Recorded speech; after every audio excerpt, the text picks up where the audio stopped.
Hi, I'm Christella from Fayi, and in case you don't know, Fayi is Greek for food, and that's exactly what I'm bringing you today, is some awesome recipes that you can make in your Thermomix. So I'm going to get straight into the cooking and show you what I'm making today. I have got some hot chilies.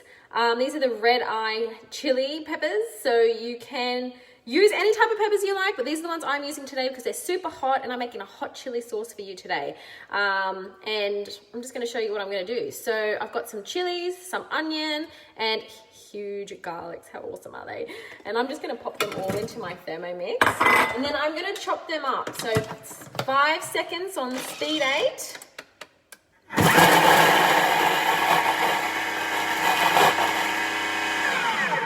And then I'm just going to scrape that all down. Now watch your eyes when you open this up because like I said, these are really hot chilies and you could really burn your eyes if you get too close. And the onion won't help that either. So just scrape it all down.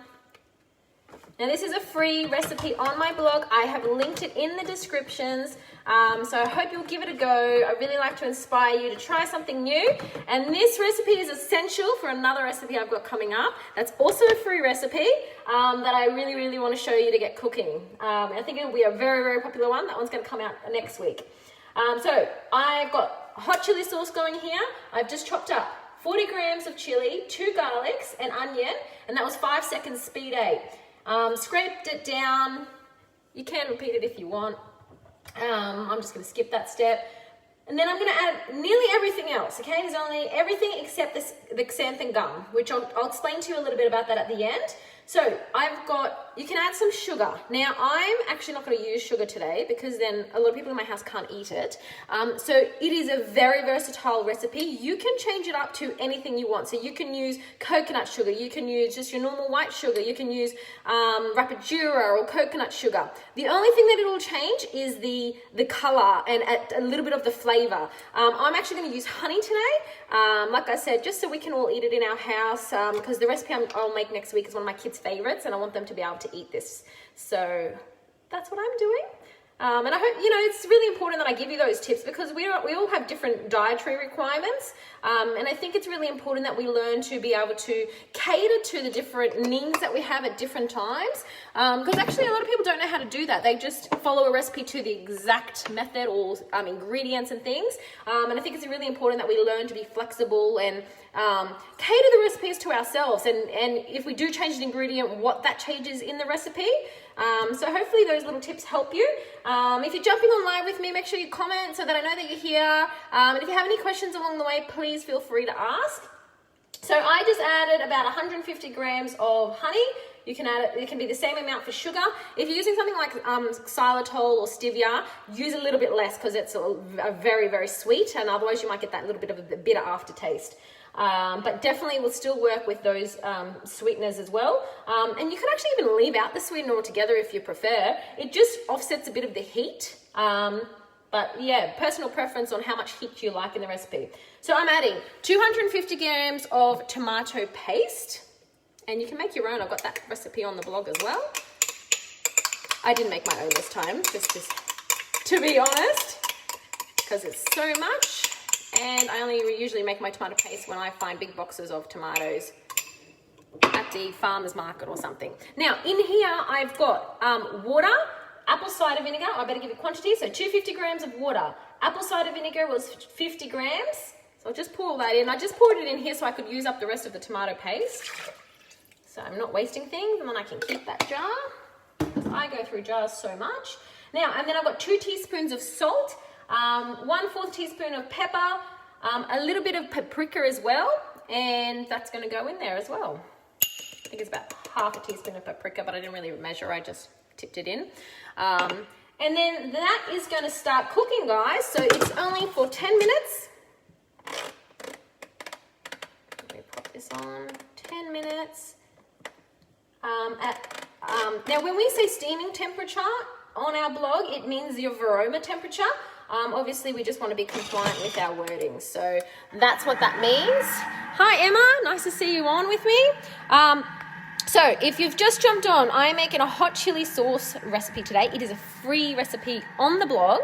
I've linked it in the description, the recipe, so you can find it in the description if you're looking for the free recipe.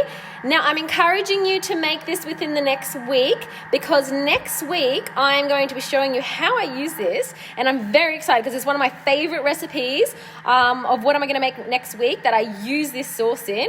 It's a family recipe actually from my husband's side, so it's a very special recipe to me because that person who gave me that recipe and taught me that recipe is no longer with us, and so it's a very special recipe, and honestly I think you guys are going to love it, especially if you like a meat sort of sauce.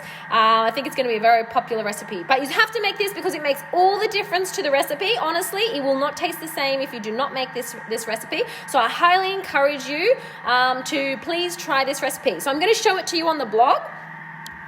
It's a free recipe, like I said. The link is in the description. Very easy recipe. A hot chili sauce recipe. These are the ingredients, really easy. So we just added these first few ingredients, chopped them up. Then we added all the rest except the xanthan gum. Now, I wanted to explain what the xanthan gum will do, okay? So this is xanthan gum in case you've never seen it, because a lot of people always ask me, what is it? How do I find it? You can find it in different packets. It's usually in a health food store or in the health section in your supermarket. Or you can buy something like agar-agar, or even just gelatin would work. Excuse me.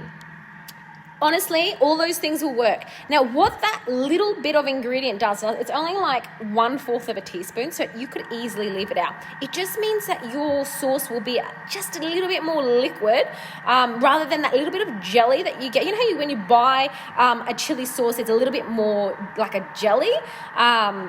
That's what the xanthan gum does, or the agar-agar, or your gelatin. So you could easily replace it for any of those interchangeably with all the same quantities, but it just gives you a little bit more of that jelly feeling, which is not essential for all the recipes, but it does make a difference to a couple of the recipes if it's really needing a thicker agent rather than like a watery sort of chili.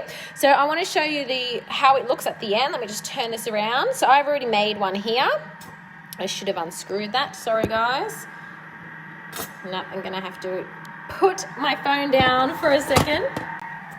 Let me turn this. You can see there, and I'll just show you it.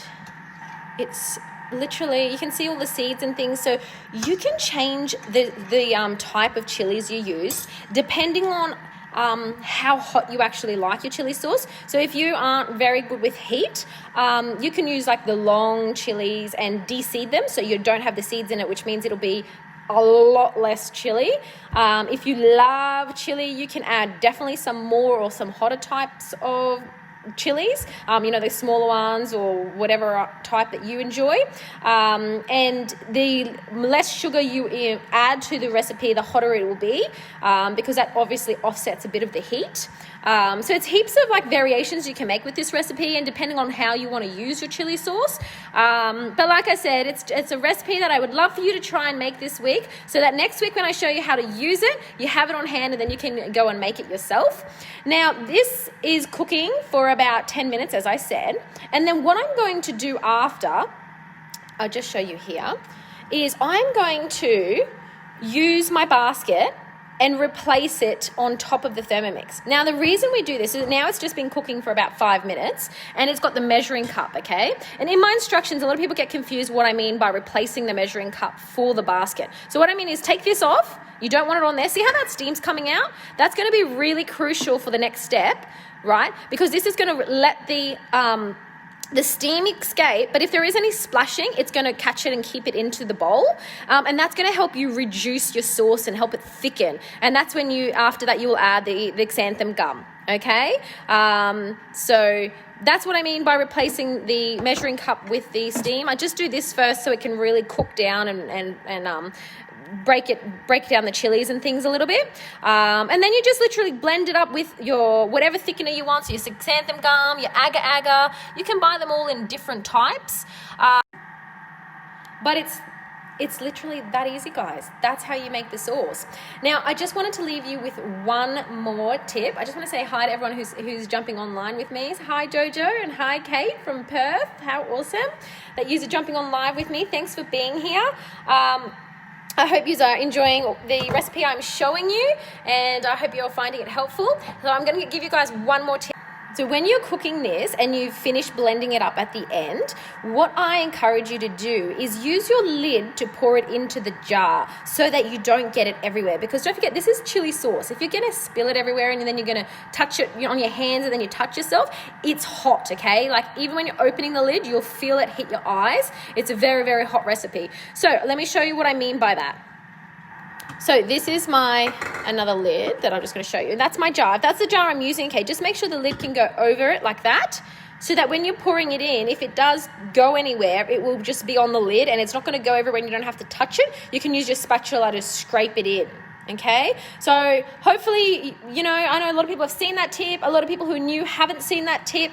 It's literally just another way of pouring things into your jar so that you don't get it everywhere, and it just makes life a lot easier to clean up, and you know, you're not juggling it and trying to get like a little funnel to have to do it. Use your Thermomix for all the different purposes that it has. That's why it's so awesome to have a Thermomix, because it does everything. And so that's it, guys. That's all I'm going to show you today. Hopefully it's a super easy recipe that you can do yourself. For anyone who's just jumped online with us, we made a hot chili sauce recipe. It's a free recipe on the blog. It's a Thermomix recipe, but you could easily do it, you know, by hand if you have an appliance that can cook and then can blend it up. Very easy, but it's a super awesome recipe that I encourage you to make, because next week I'm going to show you how to use it with a very special family recipe. So if you watch the replay, make sure you leave a comment so I know you've watched it, and I can't wait to show you how to use this next week, guys. Thanks for jumping on with me. I'll catch you soon. Bye.